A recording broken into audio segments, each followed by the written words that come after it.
Hi friends, அனைவருக்கும் வணக்கம். மே 1ஆம் தேதி முதல் சமையல் எரிவாயு சிலிண்டர் முன்பதிவு முறையில் மாற்றம் ஏற்பட போகிறது சொல்லியிருக்காங்க.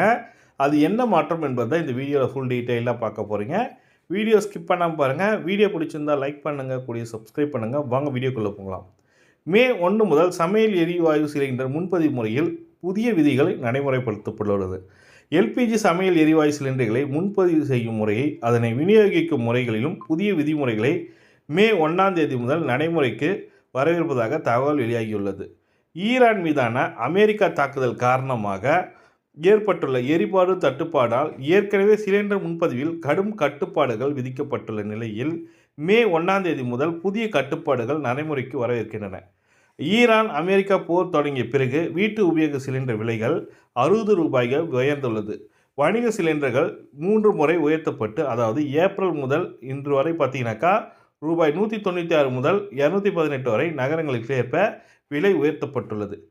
அதாவது ஒரு சிலிண்டர் முன்பதிவு செய்து அடுத்த சிலிண்டர் முன்பதிவு செய்ய நகர குறைந்தபட்சம் 21 நாட்கள் இருந்த நிலையில் இப்போது 25 நாட்களாக உயர்த்தப்பட்டுள்ளது.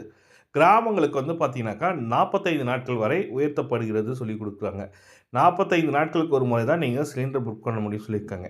ஏற்கனவே ஓடிபி அடிப்படையாக வைத்து சிலிண்டர் விநியோகம் தற்காலிக அடிப்படையில் கொண்டு வரப்பட்டது. இனி நிரந்தரமாக்க மாற்றப்படும் சொல்லியிருக்காங்க.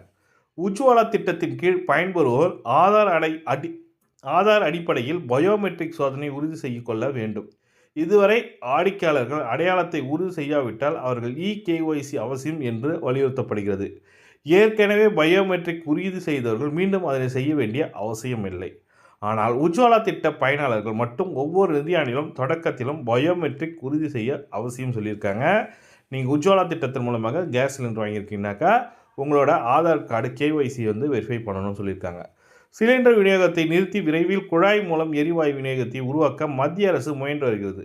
அவ்வாறு குழாய் மூலம் எரிவாயு சேவை பெறுவோர் சிலிண்டர்களை திரும்ப அளிக்க வலியுறுத்தப்படுகிறது. இப்போ நீங்கள் சிலிண்டர் எரிவாயு அதாவது கேஸ் கனெக்ஷன் பார்த்தீங்கன்னாக்கா குழாய் மூலமாக வீட்டுக்கு வந்தனாக்கா நீங்கள் சிலிண்டர் கொடுத்துடணும்னு சொல்லியிருக்காங்க. போர் தொடங்கியதிலிருந்து வீட்டு உபயோக சிலிண்டர் விநியோகம் சீராக இருக்க மத்திய மாநில அரசுக்கு முன்முயற்சி செய்து வருகின்றன. இது பார்த்தீங்கன்னாக்கா மே 1ஆம் தேதி முதல் சிலிண்டர் முன்பதிவில் மாற்றம் கொண்டு வந்திருக்காங்க. இப்போ நீங்கள் முன்ன 21 நாள் இருந்தது 25 நாட்களாகவும், கிராம பகுதியில் 45 நாட்களாகவும் உயர்த்தப்பட்டுள்ளது. இந்த தகவல் தான் உங்களுக்கு ஷேர் பண்ண நினச்சேன். இந்த தகவல் பிடிச்சிருந்தால் லைக் பண்ணுங்கள், கூடிய சப்ஸ்கிரைப் பண்ணுங்கள். நன்றி, வணக்கம்.